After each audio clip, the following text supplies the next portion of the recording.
Thank you very much for coming tonight to this last event in Photo Week 2012.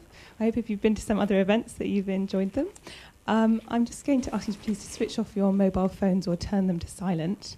And when we get to the Q&A, if you can wait for the microphone because we're broadcasting live. I'm just going to hand over to James Brabazon, who is moderating tonight's event.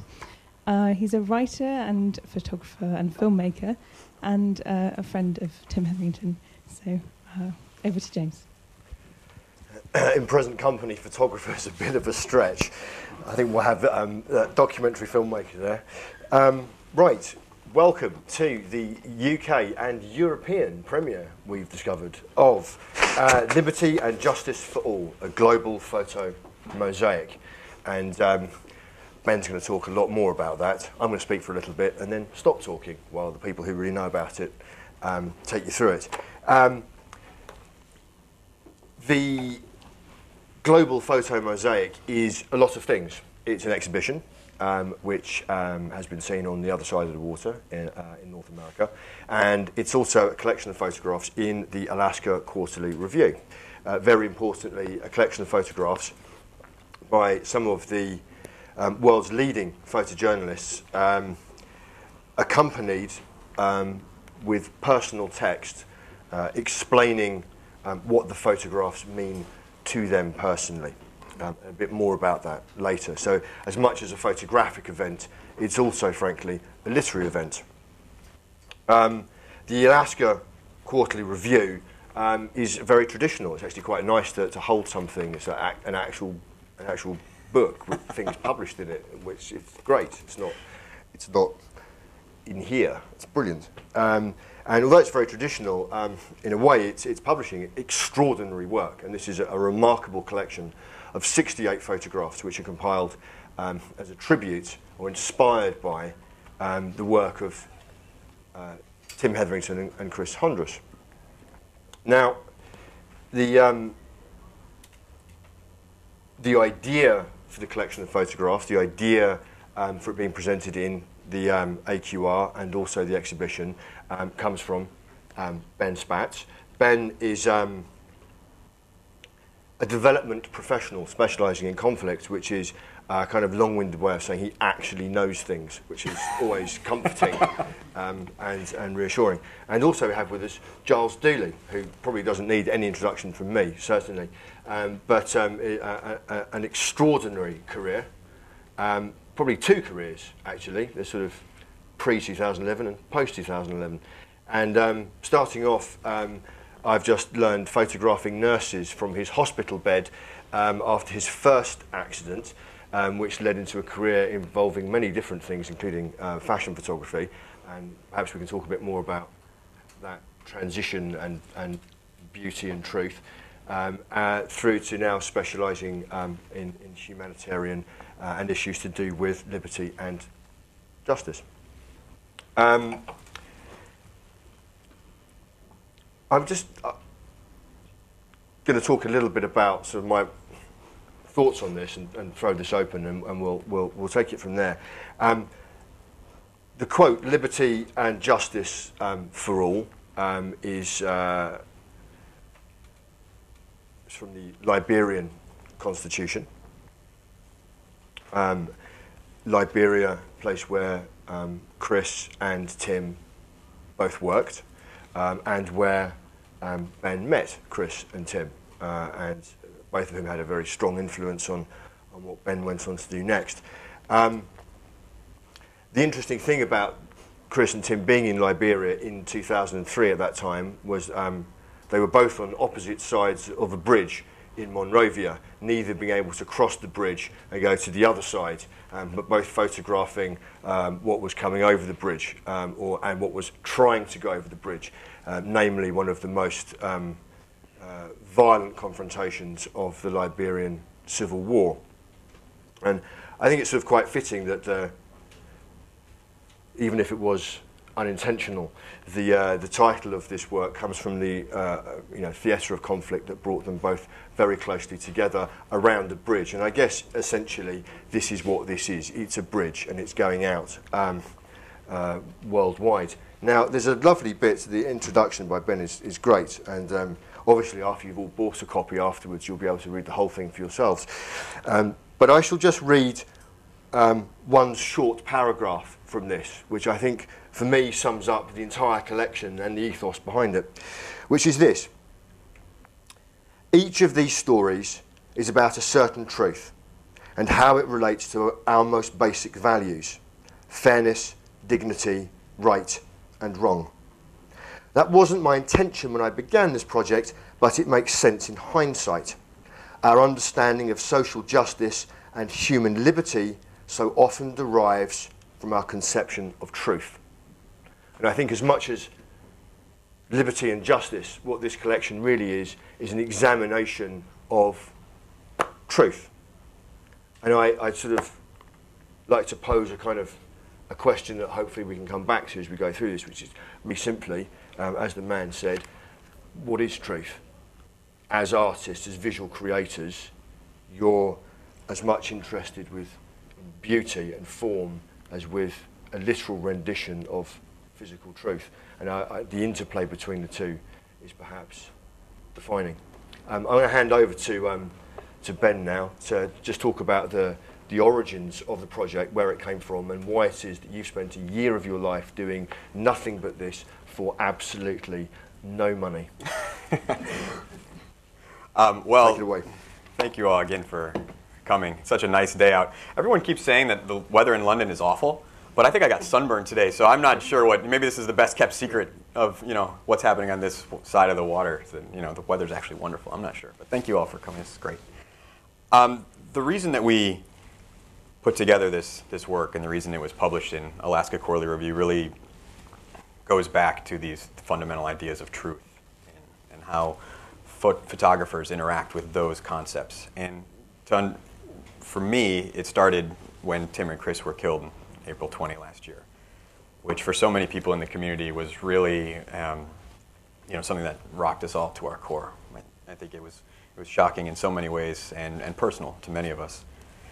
From there, wanted to try to understand what they were about. What did they try to do? They were more than simple photographers. They were more than simple documentarians. They had a certain type of, their images and their stories had a certain type of staying power. And that enduring power, I feel, really came from the ability to unlock more than any given conflict, any given headline, but really go and tap into something more basic. And I think that's one of the more fundamental aspects of photography and visual storytelling, is that it can be divorced from any specific moment in time and really have a transformational impact and long-standing impact. So what did they really focus on? What was it about? And began thinking that it was about the most basic human truths, liberty and justice. And it was something that we were confronted with in Liberia. That is from the Liberian Constitution, and also, interestingly, the Liberian Constitution got that from the American Pledge of Allegiance, which had an added layer for an American audience, because And from there, you have these two ideas. I mean, global liberty and justice seen through the eyes of 68 different photographers. That's what we ultimately did. Tried to bring these people together and say, what do these themes mean to you? And I think a lot of people can understand why I wanted to get photographers involved, because Tim and Chris were photographers, had a background in photography. That makes sense. Well, then you start having photographers ask them to write also. I mean, now we're kind of going into uncharted territory, right? But again, that does add some of the power to it, because when I approached this project, I wanted to hear from the photographers. Tim and Chris had such strong voices visually and through their personal narrative. And they always encouraged all of their friends, whether they were journalists or not, to have such a strong voice and put that out there. So I wanted all of the people who participated in this project to also have a strong voice, understand what these themes mean from their perspective. And so this is what we asked, said, everyone who wants to contribute, you send one image that to you represents liberty and justice for all. As Giles can tell you, maybe a strange request, then followed, not only send the image, but write about 250 words on what this means to you. And then over the course of this past year, working with 68 photographers, we put this work together. And the result is rather surprising in a lot of different ways. Because it was so directionless, really. I did not say it had to be from a certain thing. It didn't have to be conflict photography. You have images of really a diverse tapestry. And we're going to see them at some point, which will be great. We'll talk more about some of them in depth, and again, you can see them all up here. But maybe we should show the work and then try to talk a little bit more about what emerged. Yeah, what we're going to do is we're going to run through all of the images in the collection so you can see the context from which the smaller selection that we'll talk about in more detail come from. And it's a good experience to run through. It should not underestimate the extraordinary success, by the way, of Ben getting 68 photographers to write 250 words each. That is possibly the defining achievement of this collection in any way. Likely my career, in fact. Who knew? Before we run through the 68, just very quick, Giles, if you could just tell us why it was that you thought it was important to contribute to this collection. I have to say, first off, I mean, I became a photographer because I was really rubbish at writing. I kind of always wanted to be a writer, and then I realised I was really rubbish at that. So photography was a path. And then, you know, I got your email about contributing. I was kind of keen to do that, and then found out about the 250 words. And you've got to bear in mind, at that time, I'd just been blown up in Afghanistan, and I was lying in a hospital bed. This hand was completely smashed to pieces as well. This one had gone somewhere else, and I was struggling to write 5 words going like that. And like 250 words, it literally took me like 3 days of just going. So I was cursing you a lot then. You come back going, can you just change that bit a little bit? No. For me, I mean, it was really important to be part of this project. I was actually just coming out of intensive care myself when I heard about Tim and Chris dying, and although I didn't know them personally, obviously was very aware of their work, and I think it just hit home a lot. Just again for me, just how close I'd been, and just the sacrifice that they had made, and I think, you know, what was going through my head a lot at that time was not so much what had happened to me, but how much it affects those people around you, and you know, seeing my family pretty devastated by what had happened, and nearly losing me, and realising that what must be going on with Tim and Chris's family, and just the impact of all that. And I think the guilt that you have when you go through an experience like that, I would say you basically take everybody you love and you upset them in one moment. And the big question that came coming back to me was I there for the right reasons? Was I doing this work? You know, was it important to put through, you know, so many people through pain and through upset? You kind of start to question the whole reason why you've been doing that work for 10 years and going to those places. And I almost felt like I wouldn't say I had to justify it, but you felt like in my head I needed to explain it. So it was kind of opportune that kind of the question you posed in an email for this was a good, poignant question for me, and something that I spent a lot of time just thinking about. And since then, people have said to me, was any one photograph worth losing your legs for? And I guess people could say the same about Tim and Chris. Was any one photo worth their lives? And the answer I always say is, of course not. I mean, I can't think of one photograph that's worth my legs. But I did kind of end up feeling that the principle was, and the principle to go off and do these things and to tell people stories and to report on these things is worth the potential consequences. And I would do it again and again and again, and I'm sure both of them would have. And I think it's because of those things like liberty and justice, and seeing people without those things and wanting to document that and tell those stories.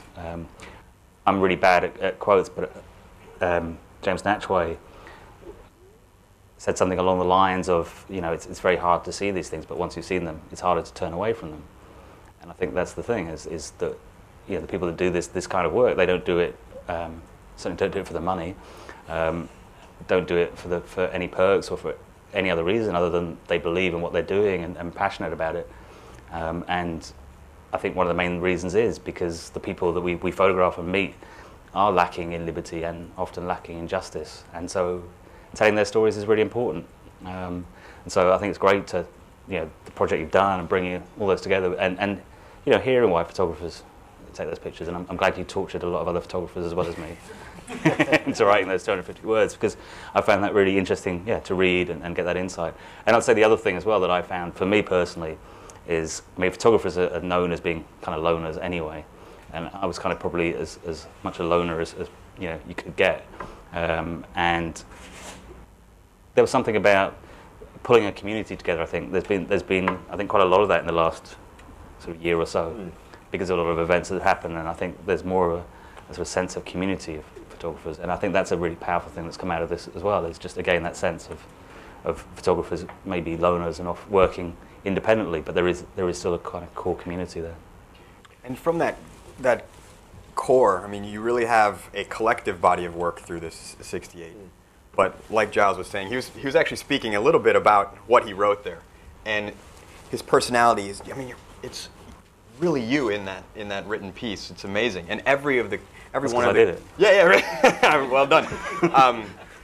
It's the personal narrative is truly personal for all of the contributors, and I think that is a really remarkable thing for me to have seen, and it's a really keen feature. I wish we could read all of them, in fact, because they're amazing. But we will read some of them. Yeah. But first, this being the last event in Photo Week, let's have a look at some photos. You're going to look at all the photos. It takes about 4 minutes. Don't panic, nothing's gone wrong, but it will end. There we go. looks like I've got the best seat now. So. Yeah.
think it's truly an astonishing tribute to Chris and Tim that a body of work of that magnitude could come out of the personal reflections of 68 of the world's leading photojournalists who could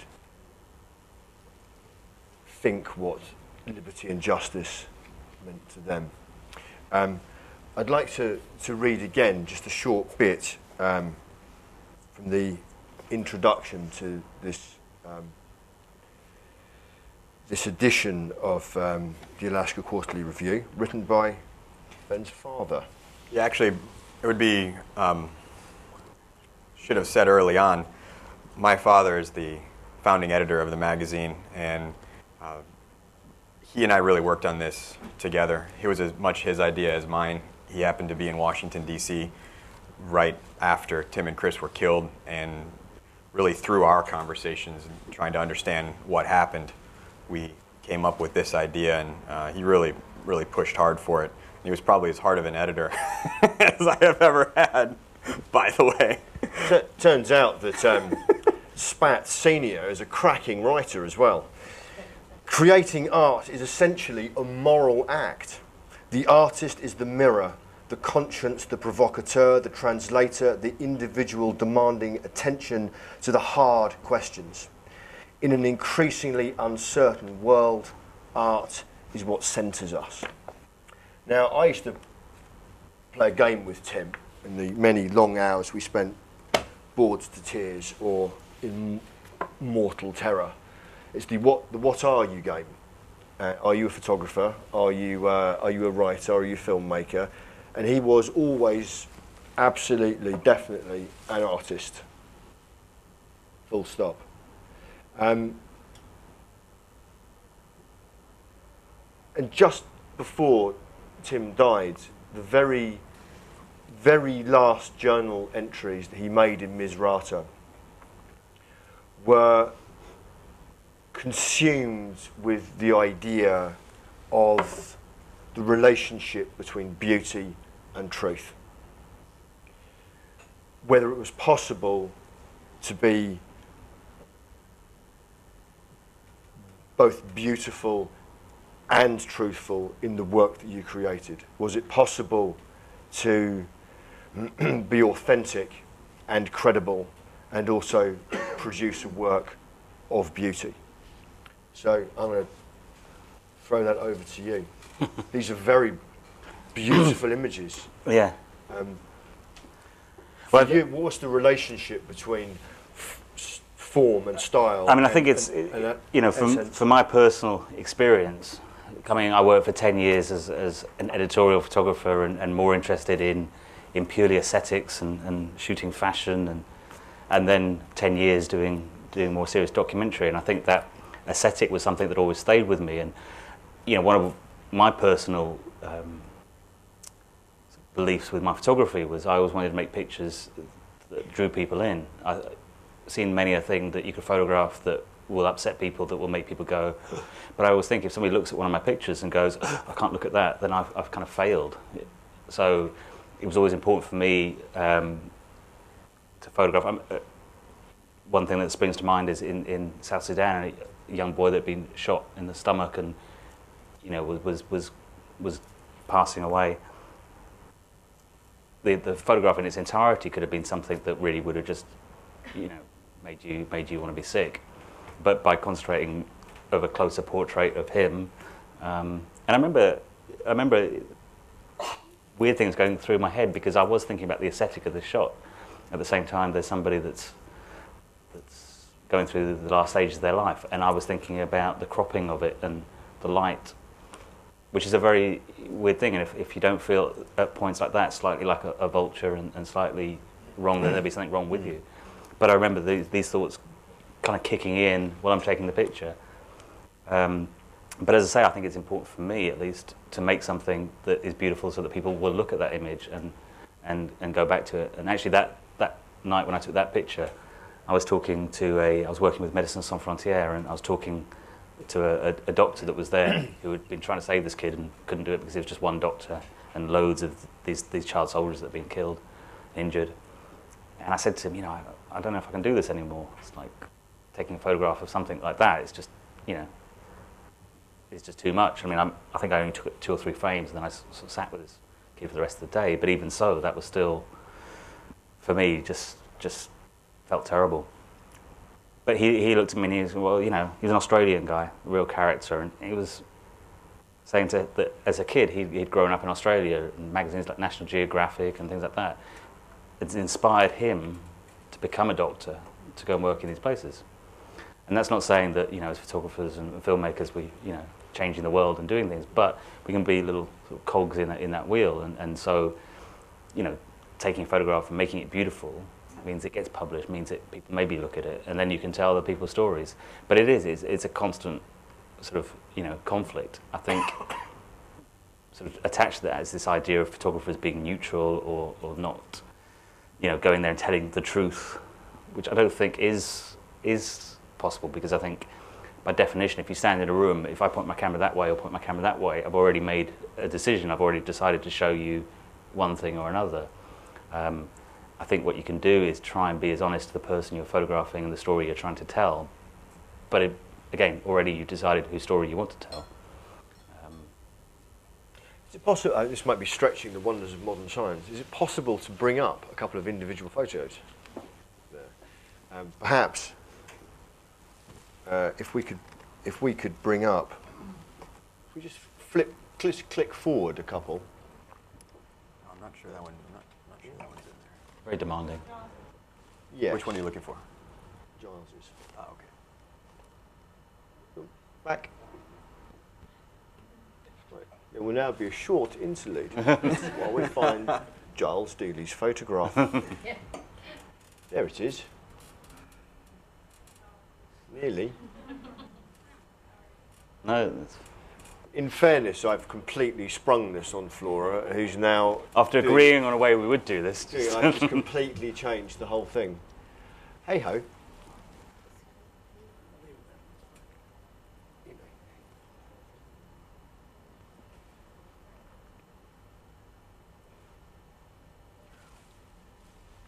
Why? There we are. Look at that. Huzzah!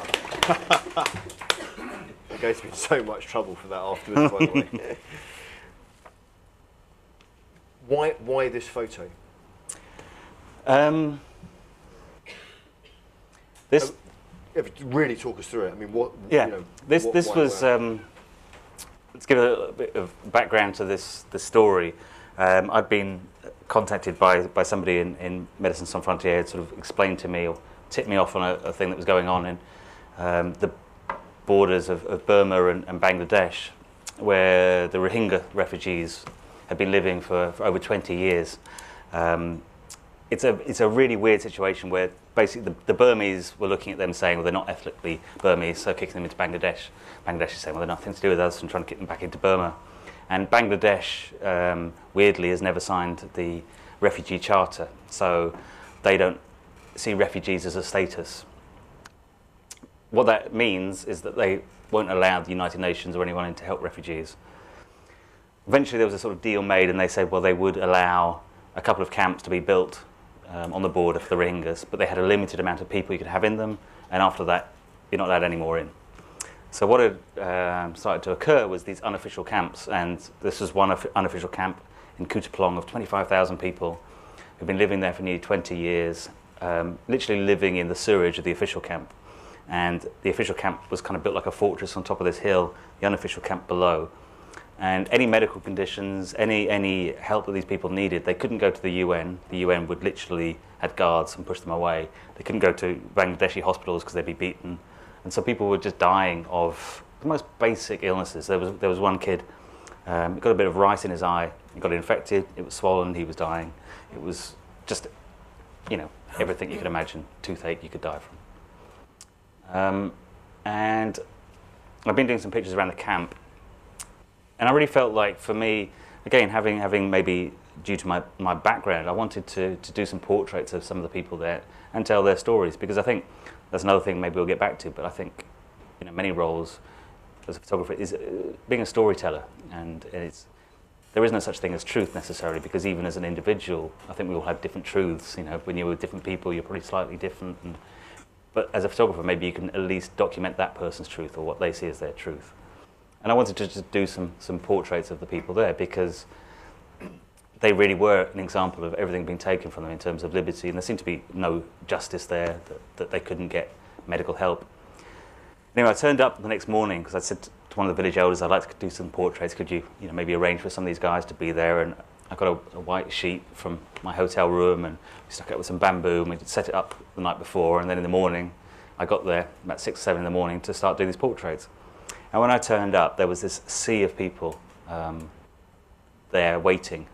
And literally people had brought their dying from these shacks that they lived in, and they were carrying people that were at death's door to be photographed. And people crowded around me when I got there, and it was horrendous. I mean, young kids with tumours out here. I've never cried taking photographs. Which is not to say I'm heartless, but it's never, apart from that day, and by the end of that day, I was in floods of tears taking these pictures. I've never seen such helplessness and such a situation where there's no, normally, you go somewhere and somebody's coming to help, or there might be somebody who can help, or you can go and, maybe the photographs will encourage people to go, they've been in it for 20 years, nothing was going to change. And I got a bit of panic because I felt these people were coming up to me and sort of wanting me to help with these illnesses. And I was panicking, and I said to this elder through my translator, I'm like, you have to explain to these people, I'm not a doctor. I can't help.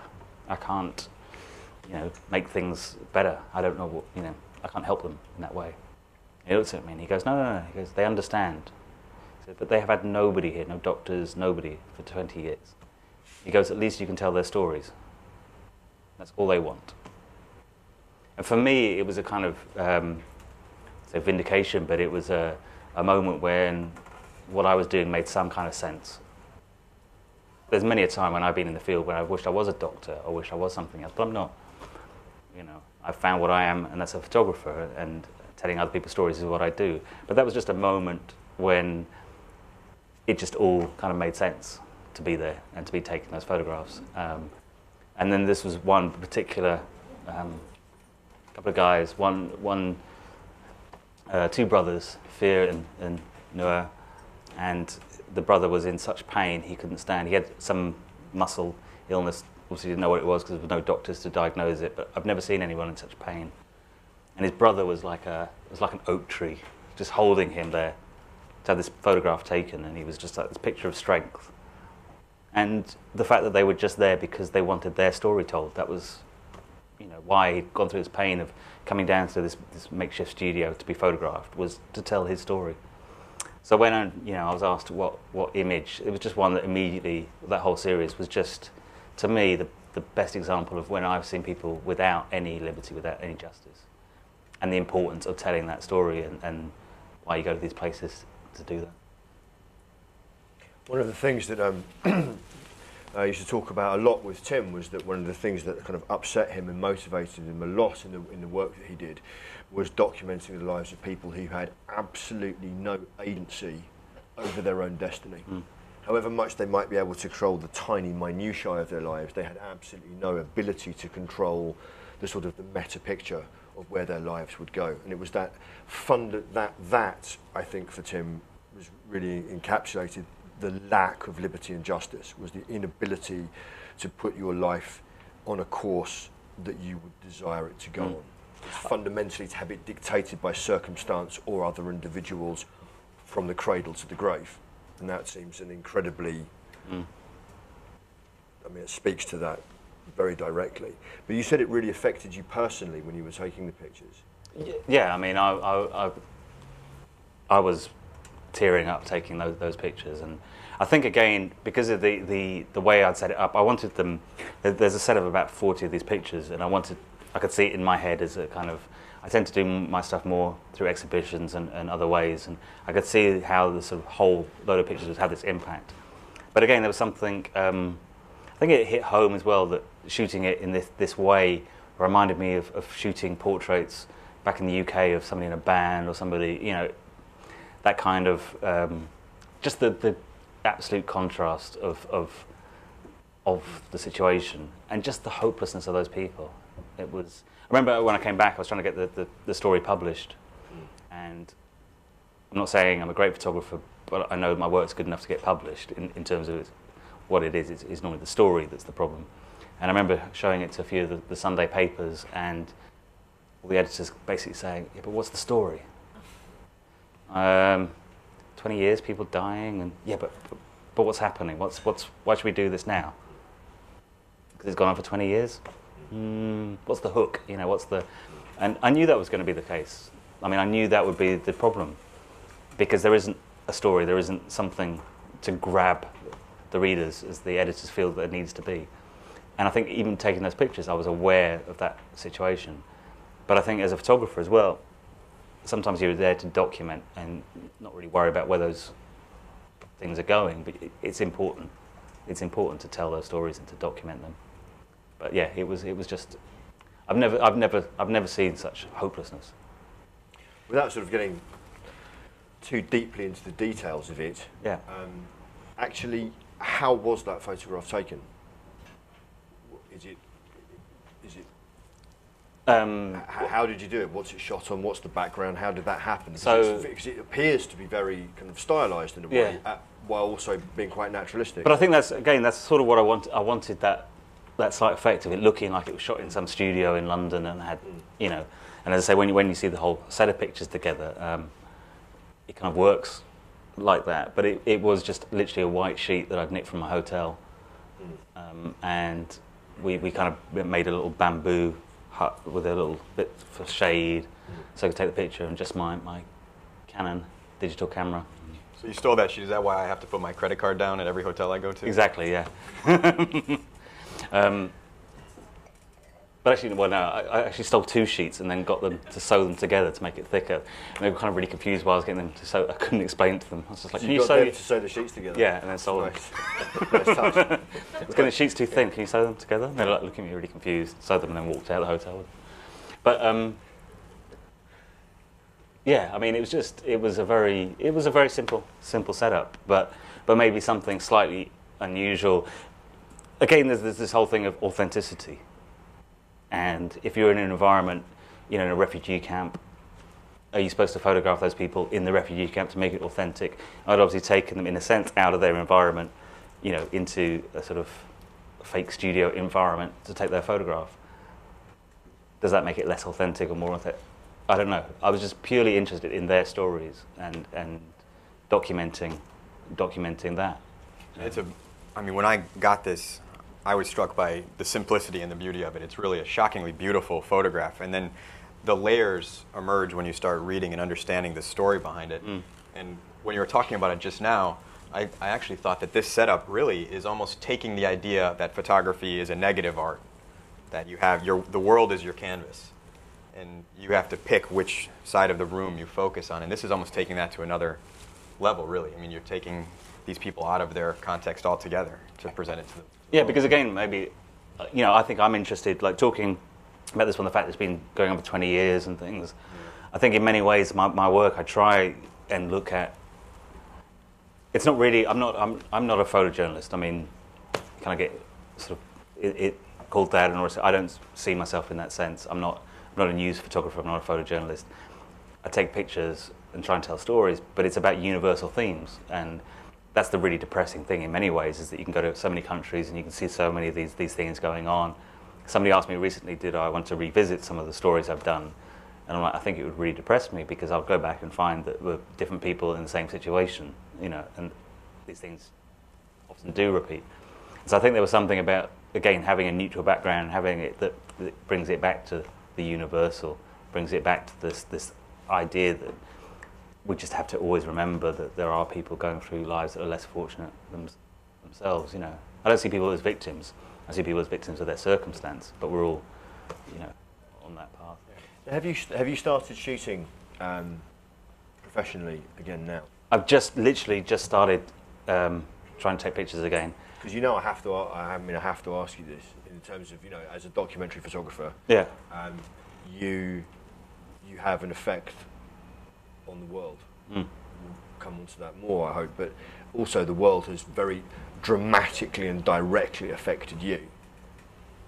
Can you see how that may or does affect what you will go on to do in your work? It's really interesting, because one of the hardest things, and I'm sure everyone will agree with that, is no matter what reasons you're there, for all the right reasons, and I'm sure Tim and Chris felt the same, that they were there for all the right reasons, but there is always the moments when you're photographing somebody who's suffering, as a victim of a bomb or whatever, that you feel uncomfortable about being in that position, and you can have all the empathy in the world, but at the end of the day, you're the guy that can just get the next plane and leave when it's all too much, or they can't. I think what's really interesting for me is now, having lost my legs and lost my arm, and had some understanding of what people go through when they're injured, what the dynamic will be and what the connection will be with the subject, because I think in some ways it will give me a unique connection with people I'm photographing. I think there'd be plus sides and downsides to that. I mean, but I think it will be, the connection, the empathy will be unique, and something that I feel important to do. Did it cross your mind to stop taking photographs? No, I mean, it was the first thing when I arrived back in the UK. I was conscious through the whole being blown up thing and flying in a helicopter.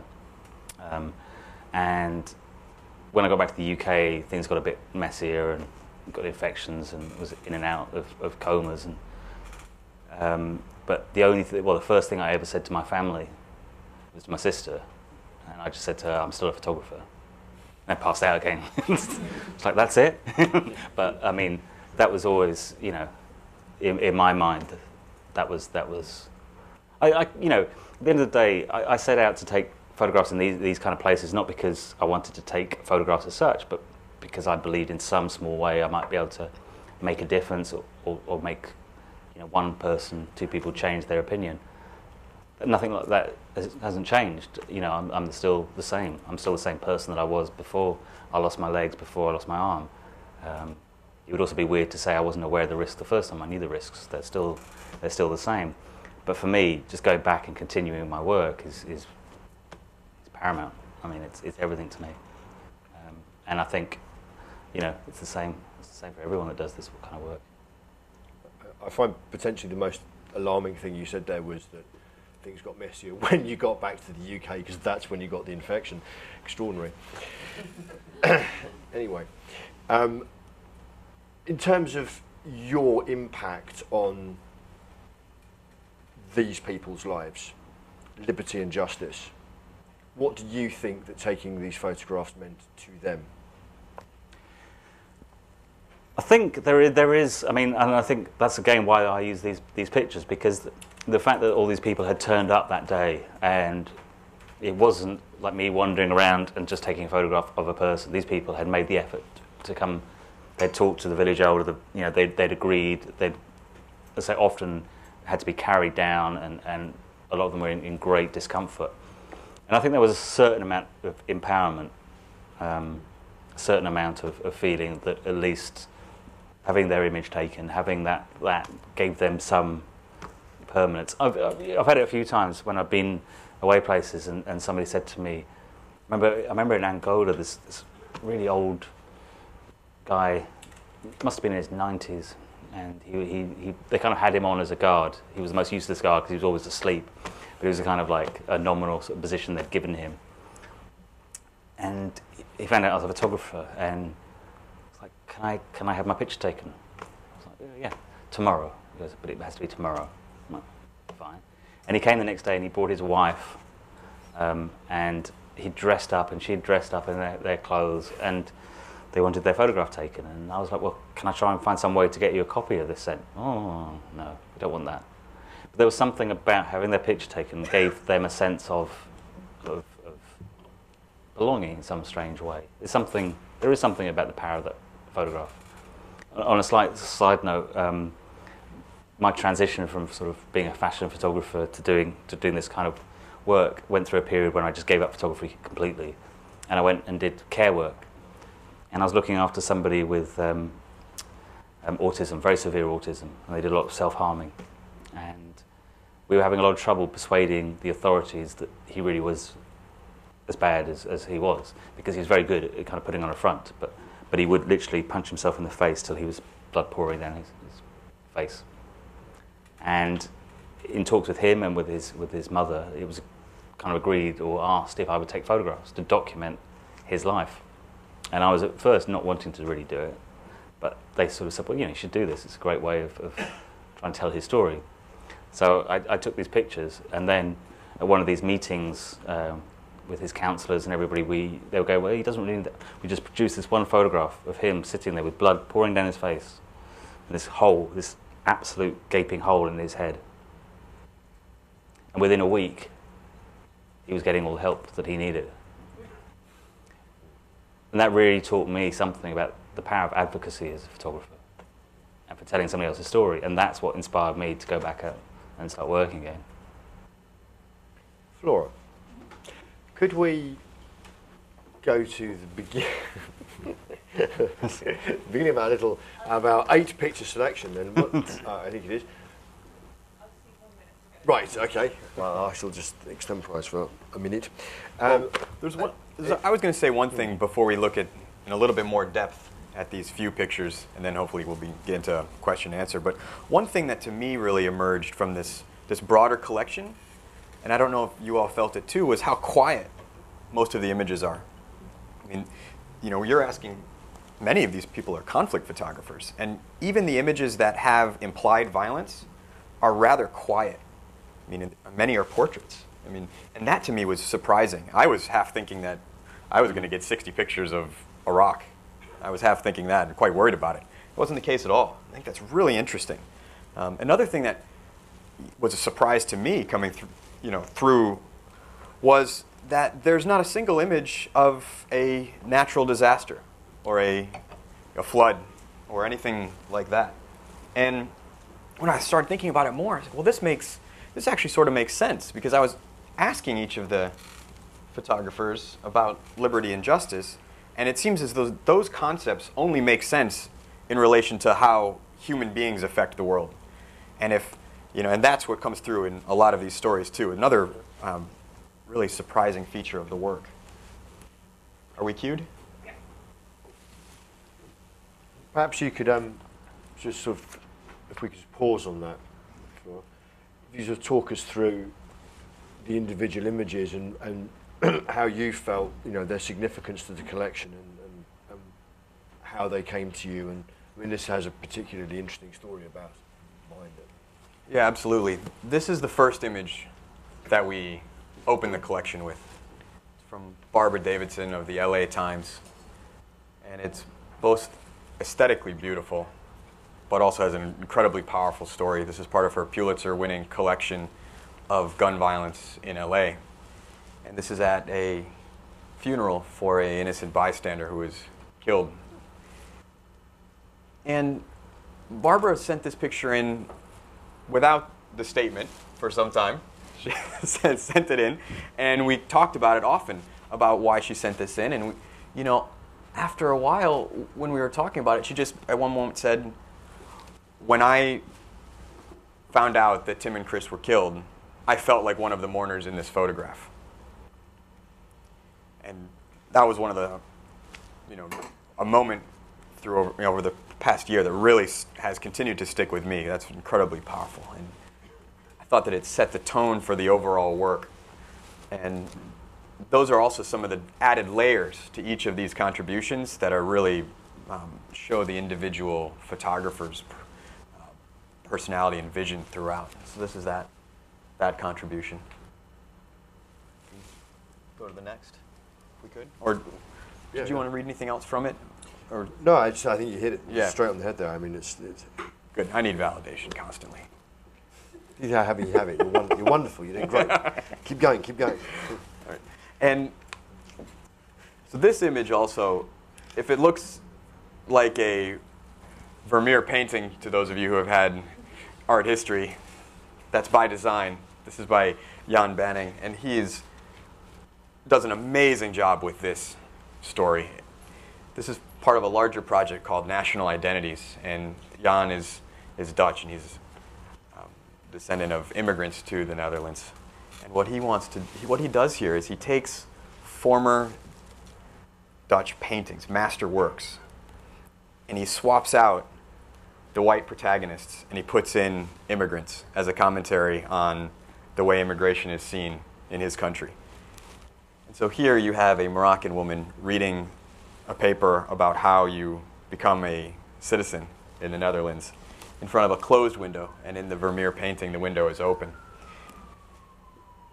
And this, I think, also adds a lot of discussion can be around this image in terms of the beauty of it, right? I mean, this is not really truth at all. This is a completely staged portrait. And yet it does say a lot about the truth of these subjects, and it's undeniably beautiful. Go to the next. Great. This is by Carol Guzzi of the Washington Post, and she's just amazing. She's won 4 Pulitzer Prizes, and I think this is part of the reason why, because you're able to do things like this that are just remarkable. And I think that this story here actually really hits at these themes in all of their complexity. What you have here is a young girl who was maimed in the war in Sierra Leone. She was brought to the United States by philanthropists, doctors who wanted to help her and a number of other small children who had lost limbs. They were given their prosthetic arms. And ultimately, this girl here was adopted by that family, and now she's American. She lives just outside of Washington, D.C., and is a teenager at this point, living what many would think of as an American life. And here, she's on a boat tour outside of New York City, mimicking the Statue of Liberty, which I think is not only iconic, beautiful, telling in so many ways.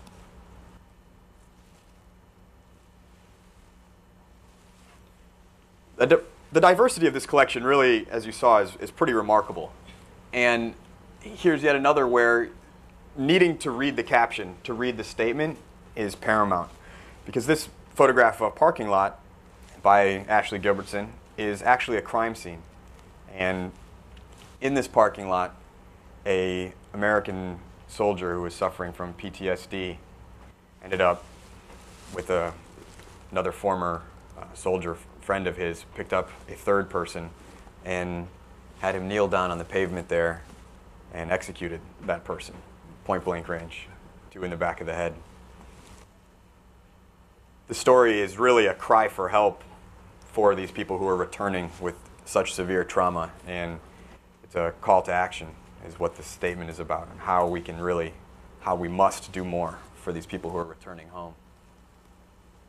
And I find this to be again, a beautiful but haunting image in a way.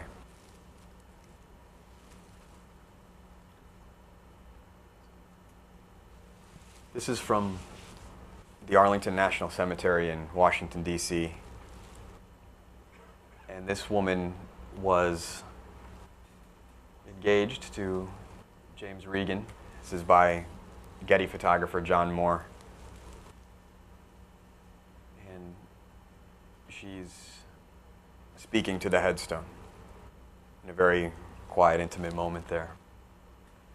And John's commentary next to the work, again, really adds extra layers to it. He went to the cemetery not expecting, or really, I don't think he would say that he was hoping to get this kind of an image at all. In fact, he was there with his daughter because he felt he owed the cemetery some time. After all of the years that he had been out in different very dangerous situations where he had seen soldiers killed, seen innocents being killed, and he felt that he owed a little bit of time to go spend with those people in the cemetery.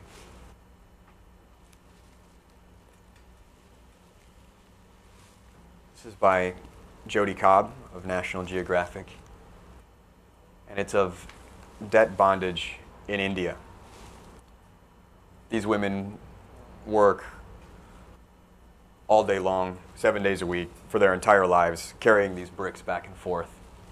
And the reason I put this into the selection, this more condensed section, is for me that this image actually speaks to some of the violence in a way that the others don't. You know, there's no weapons in this photograph. In fact, again, I think it's beautiful. It's a strikingly colorful, gorgeous photograph. But there's an underlying violence here, to me, that is really powerful, and I find this to be one of the more disturbing images of the whole entire collection, actually. It's a deeply, I mean, extraordinarily oppressive image.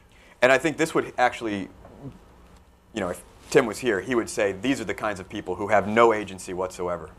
These are the ones that have no impact over their life, and there's nothing you can do as an outsider.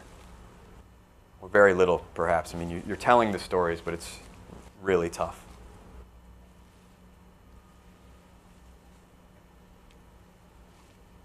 This is by Pep Bonnet of Newer, and it's of a mental hospital in Sierra Leone.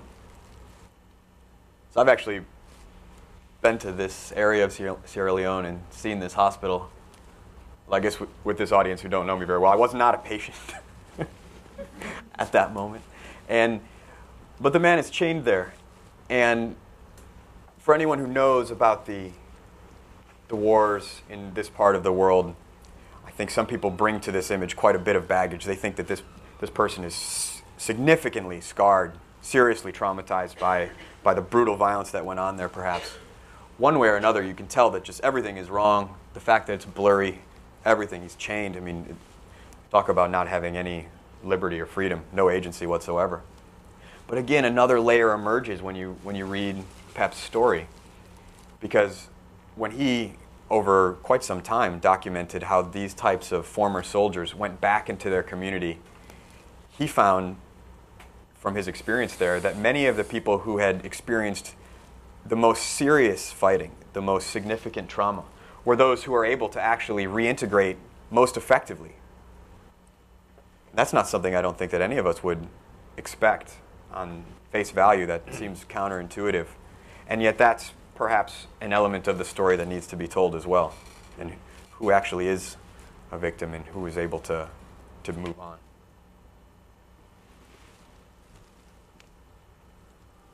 Now this is a photograph, the only photograph of the collection that has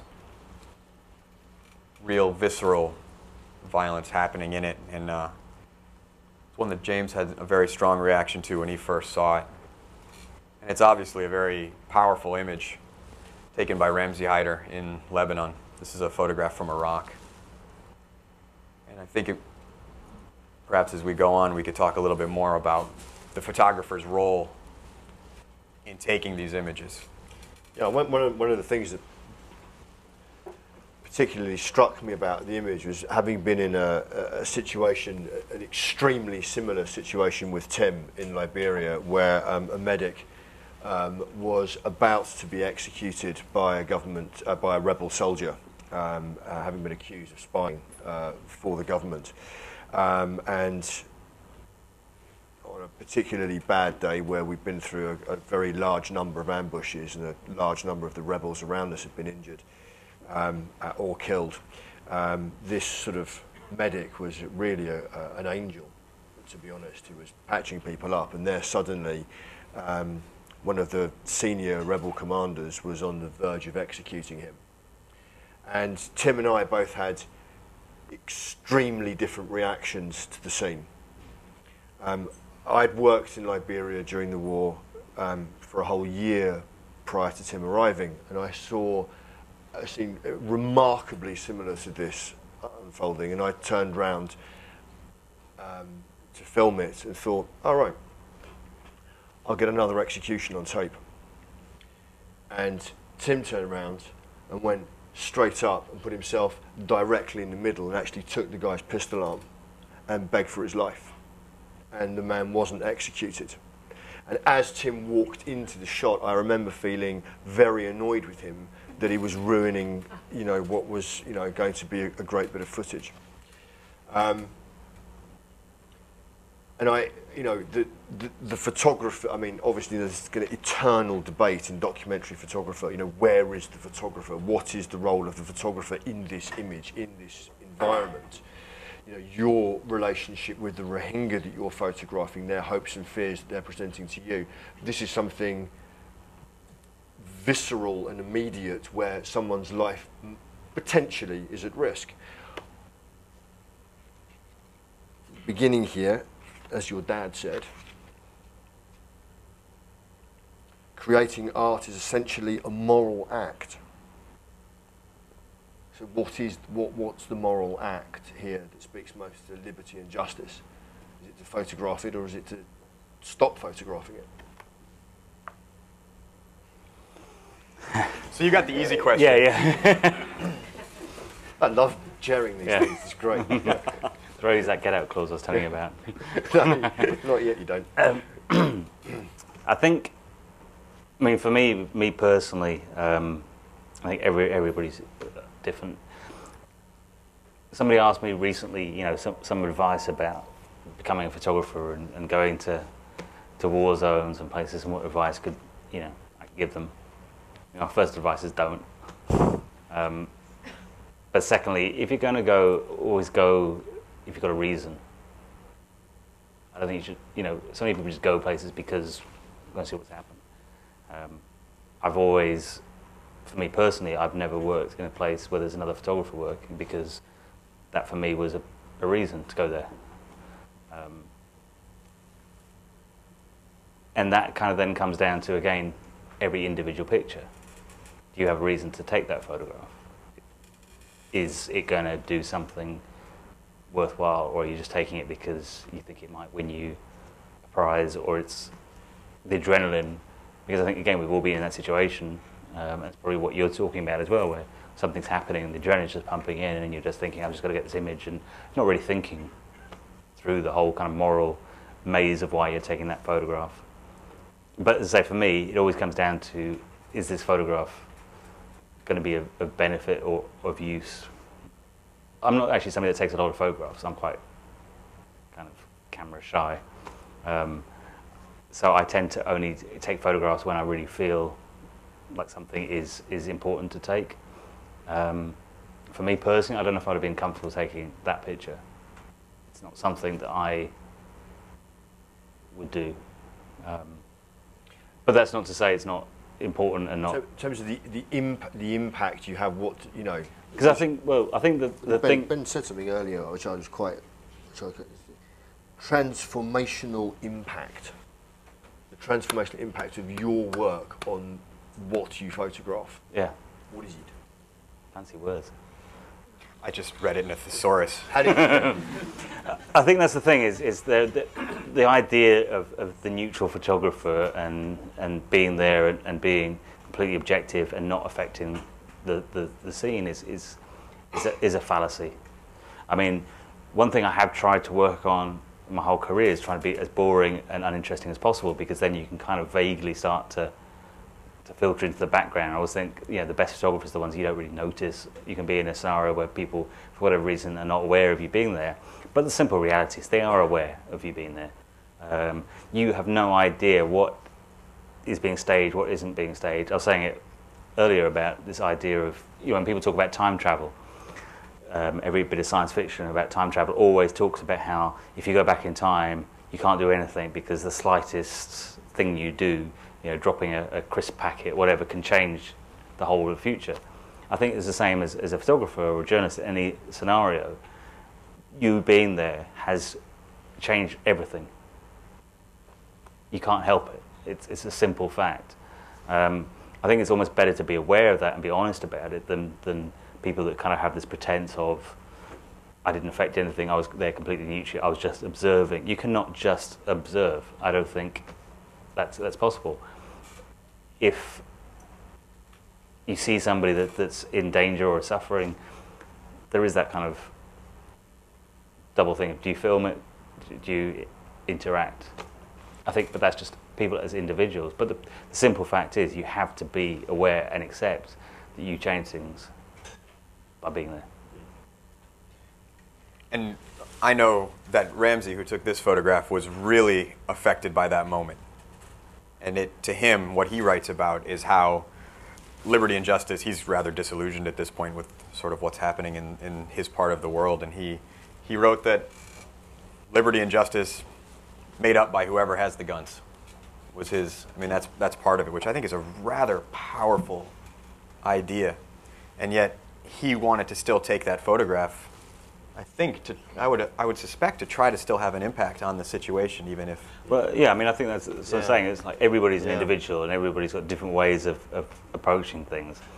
I remember actually in Don McCullen's autobiography talking about that there's one scene where he was absolutely convinced that they were doing an execution purely because he was there, because they thought it'd make good pictures, you know, and be a good story, and how he felt as being part of that dynamic when that happened. It's a reality, and as I say... Did this guy get shot? It's relevant to the conversation. What happened after this moment? The photograph was taken, and then? He was not shot. Thank you. Sorry. It's actually a good point, though, because, and that gets to a larger point of, well, these are only truths from a certain angle at a certain moment in time, and the larger context is actually rather important to understanding it. But it's also, I mean, it's important to a certain extent, but it's, at the same time, the photographer at that time is not aware of what's going to happen. Of course. So, right. You know, the kind of, what the person does. If the photograph affected the action. Had there been no we don't know photograph that. and no photographer, he might have got shot. Yeah, I mean, that's one of the things we just don't know. But then, as I say, then, you know, some of Don McCullen's had a time when people have been shot because he was there. So I mean, your basic point that the presence of the photographer will always inevitably influence the outcome in one way or another, because your participation, even whether one way or another, will either people will not do things because they're worried about being involved in. I mean, what I find really scary is in a lot of situations, actually getting a camera out gives people more bravado. You would kind of, I think, before I ever got into this work, I had a kind of naive idea that, you know, my camera would kind of be this kind of, you know, shield for good, you know. And if something bad was going, you show a camera and people go, oh, we can't do something bad because it's going to be documented. And actually, you find a lot of times a camera there brings out people's sort of bravado, and they want to be a bit like show off to the camera, and showing off can mean shooting, you know, somebody or being. I'm sure you saw that a lot in Liberia and other places where people try to act out scenes from Rambo, and if you have your cameras out, I mean, the chest started to puff. And yeah, I mean, yes, yeah, completely. I mean, actually, to be honest, quite a lot of the time filming in Liberia, actually just to continue filming everything was an act of self-defense. Mm-hmm. The act, by the time, you know, you'd spent so much time with people photographing them at war, committing atrocities, war crimes, and so on. If you were confronted with something that you then switched your camera off and turned away from, it was such an incredibly powerful statement of disapprobation that it put you at risk. I mean, it was just this, in the end I filtered nothing and filmed everything, because it actually formed less of a judgment than filming in the first place. Mm. Let's go through to the end of this. I'm aware that we are... Do we have any more images in our selection then? Well, even if we do, I think it's a good moment to... I think we throw this open. Yeah, you know, to have some questions. Or not, as the case may be. Or not. Either that means we were thorough, or...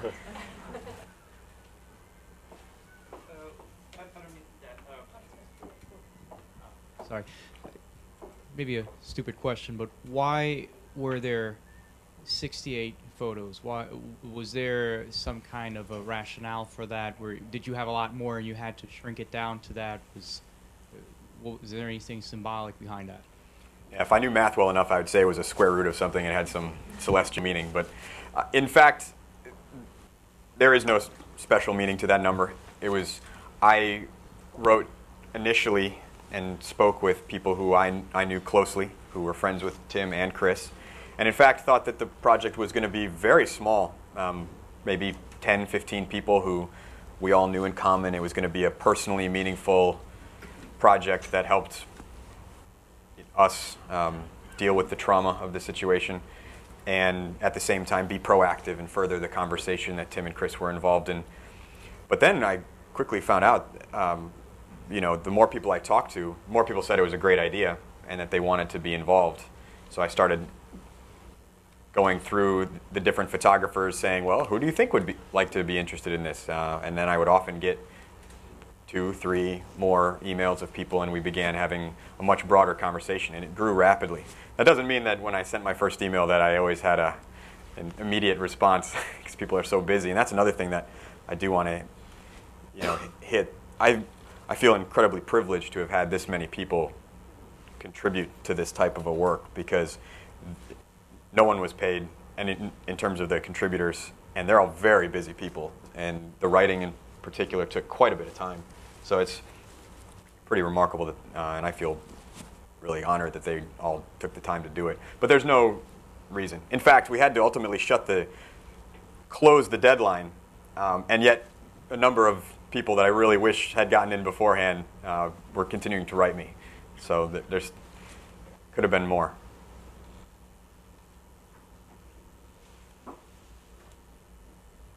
It's just the point that you made when you tried to sell all your photos or to get coverage of the people in Bangladesh, and the editor says, what's the story? And this is like more a comment about the failings of journalism or editors who don't have a social conscience. And when they say, like, what's the story? Well, Libya, when the rebels were sort of on the main road, and it was very easy for the journalists to go there and photograph the rebels, and they were great pictures. And everybody knew about Libya. And now, because the political agenda's been accomplished, Gaddafi's been got rid of, there's still dreadful things happening in Libya, with Gaddafi supporters being tortured and a lot of stuff. And now there's nobody really documenting it, because it's like our good guys have won. And I think this is one of the failings of journalism and the ethics of what is newsworthy. Well, I mean, I make a couple of comments. One is, I would say it's not a case that people aren't documenting, because in fact, only today was just looking through a great set of pictures that somebody was taking in Libya and some stories. It's more the responsibility of editors and probably more so publishers of publications that put pressure on editors as to what goes through. So I don't think it's a case that people aren't documenting things. I think, but it is a sad state. I remember somebody said to me, "Don't you find it really depressing going to these places?" And I said, to be honest, I find it very depressing when I get back, because I come back and then I go and see people. I remember I did a story in Angola of minefields. And it had been, for me, a particularly sort of harrowing experience. And I sort of documented this one particular village, and the village had moved back at the end of the Civil War. And when they moved back, this place had been mined. Kids were just stepping on mines literally every day.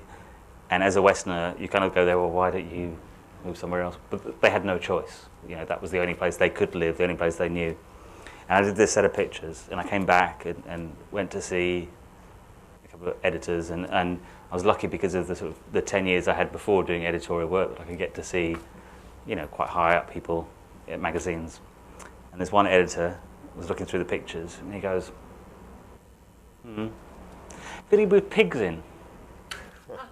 I went, "Sorry?" And yeah, there were pictures of kids that just had their legs blown off, and you know, and he goes, I heard something the other day that they're using pigs to sniff out mines. He goes, "Could you reshoot it with pigs? People like pigs."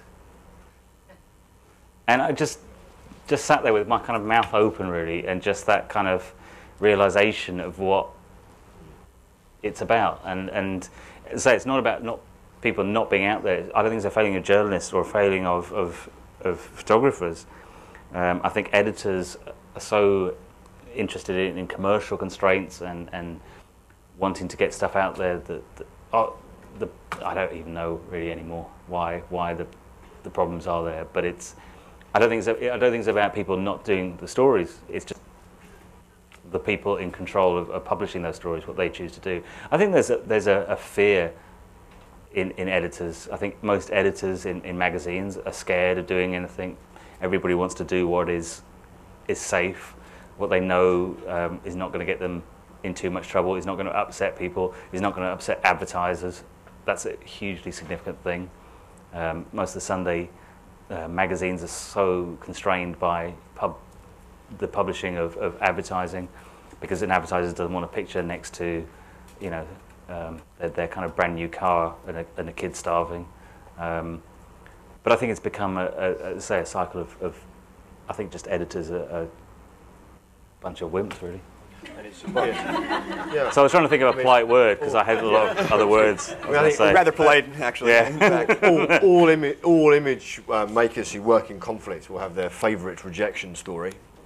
Mine is after three months in Liberia, having spent 28 consecutive days in combat.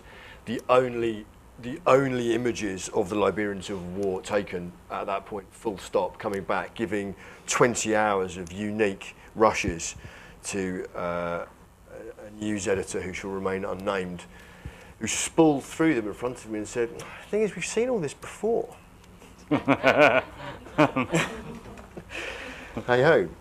Right. Any more questions? Just one other piece on this topic. And I agree with everything that's been said here. We all do have rejection stories, and even if you're, you know, bringing this kind of work, right? This is not a commercial work, and this is actually one of the reasons why a place like Alaska Quarterly Review, a literary magazine, is a unique and interesting home for it. Because did you reject any pictures for this collection? Good question, actually, and I did not. Absolutely not. It was. I wanted whatever the photographer submitted in terms of the image. I did not. A lot of photographers came to me and asked, you know, well, here's access to my archive. Why don't you just pick something and I'll give you the caption for it? And I did not want to do that. I resisted that every time because I wanted it to be from them. And luckily, there wasn't anything so graphic or so inappropriate that we didn't have to get into any of those questions. But again, to the point of what would be published commercially, what is viable, you know, for a Sunday magazine, and what is for a gallery or for a literary magazine, it's different. But you're having fewer and fewer homes for this kind of more, I think, often cutting-edge work. Sure. I just wanted to ask, I find it quite interesting because the current climate is very much online, and you have transformed your work from stills to video and film work, is that right? One of the things, I actually write the words in newspapers and magazines, and I'm very interested that every time I look at these, and I've got a visual background, I work with Giles in his guise as a fashion and frivolous photographer, shall we say, but I was looking at all these and I wanted to know the story, and the pictures are incredibly powerful, but everyone, I looked at it and wanted to know who it was, where it was, what was happening, what happened afterwards, what happened before. And I kind of want to know how important the words are when you're taking those pictures, but also as a video journalist, clearly you've got a more powerful tool in many ways because you get to actually do a narrative that is more extended and you get to narrate with words as well. And how important is that when you're trying to tell truth in these stories? Before we answer that, I just want to try a little experiment here. Can we have a show of hands of who finds the supply of a narrative with the image to be a good, useful and beneficial thing, as opposed to people who would rather just come to the image as a standalone image with a very minimal caption to it? Who would rather have a fuller narrative from the photographer with the image? Almost unanimous. Almost. Not quite. Right. How many photographers put their hand up then? That's a very good question. That's a great question. Yeah. Can you put your hand up if you've never taken a photograph? 100%.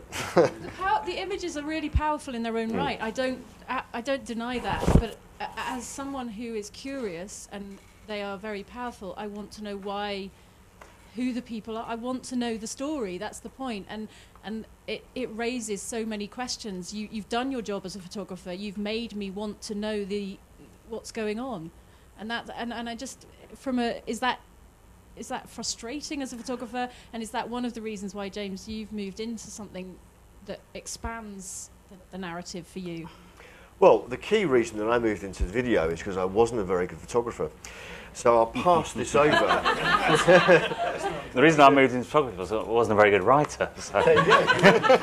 No, I mean, it's funny. I think I'm increasingly understanding the role of writing, and it hasn't necessarily got to be creative writing, but in terms of somebody's narrative.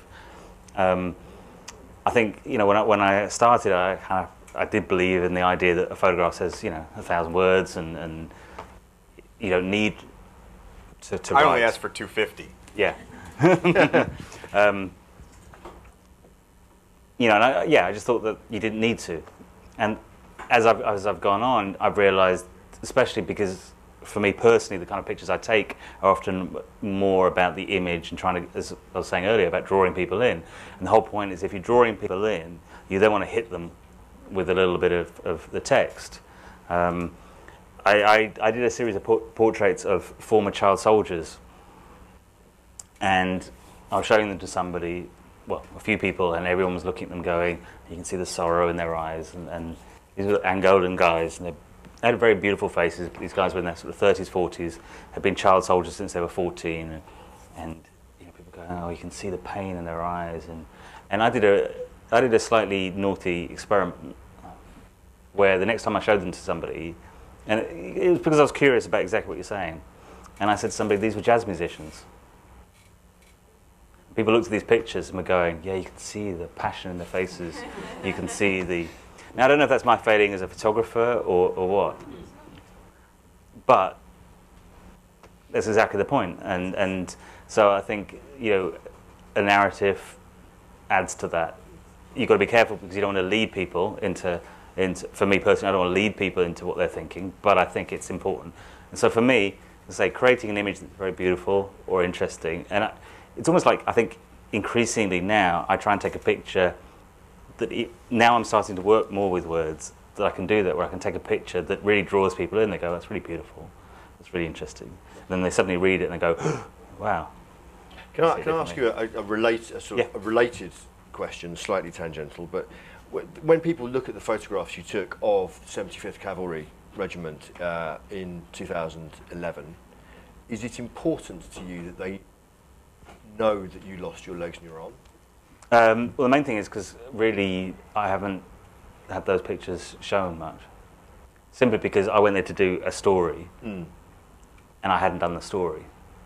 So I didn't really want those pictures used much. But in terms of whether it is important or not, no, I don't think it is. And it's a strange thing for me because in the last year, a lot of work I've done for 10 years before is getting more attention because of what's happened to me.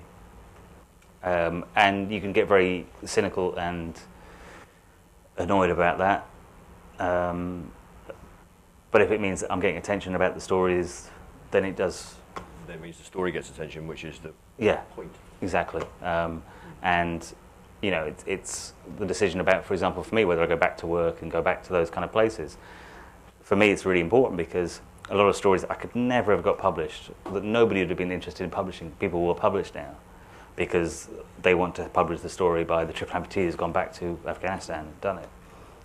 For me, that's important because, as I say, I set out not to take pictures for the sake of taking pictures, but because I wanted to make some sort of small amount of change. So now, what's happened to me can be a vehicle to get other people's stories out. And if that happens, it certainly doesn't make it worthwhile. I wouldn't advise this as a career move. But it gives some sort of benefit out of it, or some good come from it. I can see a great self-motivational book out of this. Yeah. More questions? One more for Ben, particularly as a sort of curator of these. You mentioned that you thought it odd that natural disaster didn't show up in any shape or form, which I agree with you, actually. Were there other subjects? Were there other things that you expected? What was it about this particular collection that you thought maybe there is a lack? Did you ever think that? Well, again, one of the reasons that I did this, that work with my father and with AQR to get this done, was to have a proactive tribute for Tim and Chris to further the conversation that they were involved in by creating something new that brought people together to look at these different issues. So that was part of it. And I wanted to think about the universal nature of liberty and justice. And I saw them as universal aspirations that were not necessarily universally understood in the same way, nor universally realized. So if I could have everything I wanted, which has never been the case, I would have wanted actually a little bit more diversity geographically in terms of what people submitted. But again, the whole point of the exercise was for them to submit something. So if I talked to a photographer who had spent their entire career focusing on, let's say, it could even be conflict in Afghanistan, but they sent me in a portrait of something completely different, well, that's just how they conceive of the themes, which is the point of the entire exercise. But I would have, I think that there's incredible diversity among this collection, but I would have liked a little bit more. And at the same time, I was again surprised, and I mentioned this earlier, by how quiet so many of the images are. And that's not a criticism. I don't think that I wanted anything to be more hard-hitting at all, but they were rather quiet. I've just realized, actually, there was a picture from the Dome in New Orleans in there, wasn't there? Right, but actually, and this goes to some of the other comments, the story behind that and what Mario Tama of Getty wrote there was that the tragedy there was the government's inability to actually provide for their citizens. Well, the tragedy there was not that the water came, but it was how we reacted to it. Well, that goes back to my thing about I agree with you very strongly, actually, that in natural disaster, what you find is that the strong tend to absolutely trounce the weak in a very short space of time. And that happens everywhere you go, actually, after an earthquake or after a flood or after, there are always questions of humanity, and there's always help, and there's always, the good bit, but actually you find power takes over very quickly in a very short space of time, and I'm surprised there isn't more of that there. But hey, 68 people chose, and they're great. They are wonderful. Thank you. Maybe we should have a photograph of a Greek civil servant opening his electricity bill. Are there any I think there's someone in the back. And Thank you. At least two, I think. I wanted to go back to the point about the story behind the photo. I think there is a danger when there's too much of a story sometimes that it helps us exceptionalize the situation. So this is different. And the reason I bring that up is I work for an organization that does human rights advocacy in Libya, actually. And one of the things we found is we use a lot of images to train people now on the meaning of torture. And what we found is when you show an image, people always want to know who's being tortured, because to them that changes the story. The perpetrator and the victim is important for them to understand whether that's a bad thing or a well-deserved thing. And so I think in that situation for us, it was really important never to say who the perpetrator was and who the victim was, because actually what you needed to see was the act, and it was irrelevant. And I think that goes to the photo you've got up there, where I don't think it matters whether that's in Iraq or Soho. It's still a violation. And I think it's that dichotomy. And I didn't know whether with certain of your photos you would feel like you purposely wanted to leave the story out because it would kill the advocacy side of it, which is what we're seeing in our work, or whether you always felt that the story helped the advocacy element. Thanks. No, I mean, I think it is. I mean, it is a really. It's funny you say that, because actually when that picture came up, I was thinking to myself just how we look at that picture and we all kind of feel that that's wrong, and to see somebody's terrified face, but actually if you put a caption, you can make a caption up and put it next to it, how it would change some people's opinion. And if you just heard that he'd killed loads of people or he'd done various things, we'd look at that differently as to he was a shopkeeper. It is a very difficult thing, because as a photographer, yes, I mean, you are trying to advocate people's stories, you want to tell them as stories, but you're also aware that there are prejudices and people's opinions. Everyone sees stories in a different way. I mean, the picture that I had of Rohingyas, I got a translator, and that was a good example, really, of how things can be. Different people see things, the exact same things people see in different ways. And the first translator I got, I wasn't fully aware of the situation at the time. I was kind of trying to find it out. And I got this translator that had been told by Medicine Sans Frontières was a really good translator. And we got there and started to ask these Rohingyas about their stories. And this one person was in tears, telling me this obviously very emotive story. I said to the translator, what have they said? Oh, he said that they've come here to steal our goods and to live off our money and live off our land. So, did he really say that? No, yeah, that's what he said. And, you know, it was just because this was a local Bangladeshi that actually felt that these people were coming there and stealing their land and taking the money that they had and the rest of it. And so he'd obviously, you know, perfect example where he completely translated differently. But the point is, everybody will see people in a different way. Some people will see somebody as a victim, somebody will see them as a hero. It's really difficult. And for me, all I try and do is, as I said earlier, everybody has a different story. Everyone's story, in a sense, is a lie, is a fabrication. We all make up parts of our own life and we see things from our own perspective. What I try and do is at least tell their story as they see it.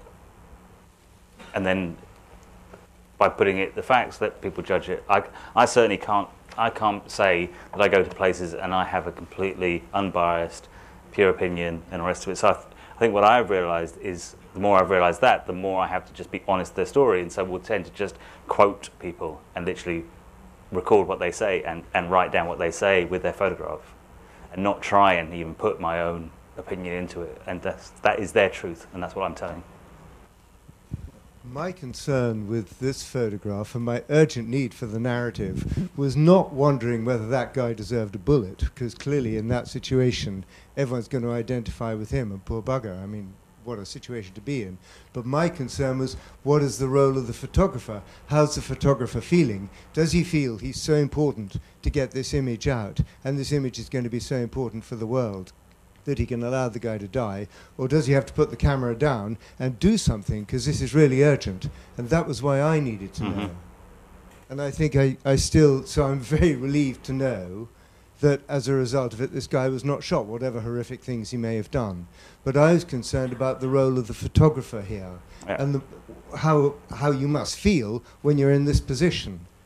I think it would be difficult, being me, to take the picture and have the guy shot. I think I would have dropped the camera and said, for God's sake, stop this. And I would be interested to know if there are photographers who would feel that was not the way to behave. Not the way to behave in that they wouldn't take the picture, or they would... Priority over the camera, over saving the life. I mean, I think two things. Yeah, I mean, I think that's such a... I mean, it's such a weird area. I mean, I've heard photographers say that their opinion is if they're in a position like that, they're there because they're a photographer, and their role is not to get involved. I personally don't believe that, but that's one thing's opinion. Another thing is actually being in scenarios where there is gunfire, where there's people being killed. As a photographer, just the adrenaline and the immediacy of the moment. Yeah, I mean, having been in that situation a number of times filming, you know, there's an important aspect to what you do, either as a photographer or as a filmmaker, which is you're not just gathering images, you're gathering evidence. And at that point, it's very important, obviously, what your role is, if you have any agency in those actions happening in the first place. I mean, I've photographed executions, filmed executions, which later became important articles in the legal process. And in a way, I'm glad that those situations remained intact on film, you see. Also, you couldn't have stopped them. No, and to have done so would have been could have stopped them, and I was Possibly. Well, I Possibly. think that's You actually don't- unclear. You don't know. I mean, I think that's what's happening behind him. But I think the bigger question as well is whether as a photographer, and I don't have the answer for this, but whether as a photographer you feel potentially you could stop one scenario from happening potentially and potentially not, because actually often interfering can make a situation slip more out of control, or whether you feel by taking an image and highlighting something that's going on, you can make the US military act about a lot of people doing these kind of things and stop it. I think it's very slightly complicated. I think a slightly more sort of. I mean, you know, working in war is, as a documentary photographer or filmmaker, working in war is at one level fundamentally obscene, and I think perhaps I see what you're getting at. I think perhaps a more fundamental question is maybe not even whether you intervene or not, but how you represent what's going on graphically. I mean, you know, sometimes there is the decision whether you intervene or not. But then there's also the decision of, well, you know, I've filmed someone having their head cut off and moved a foot to the right and got slightly nearer so the framing's better. And that's the point at which it gets very hard to sleep at night. Not because the act's been committed, but because you've aestheticized something which is inherently disgusting. I mean, one of the enduring images of the Vietnam War is the North Vietnamese guy getting executed by some South Vietnamese guy where there's a gun next to his head. I think that's an image that potentially was part of the whole process of causing a backlash to the war, making people realise who are we backing. So would it have been better if that picture hadn't been taken if the guy had actually not taken the photograph but tried to interact and we'd never seen that photograph? Would we be in a better situation? Potentially, I'm not saying that one photograph on its own, but that one photograph was part of causing, because up to that point in the Second World War, photographs had always been much more sort of pro, the side. And I think to see an image like that made people think, what, we're backing these people and question stuff.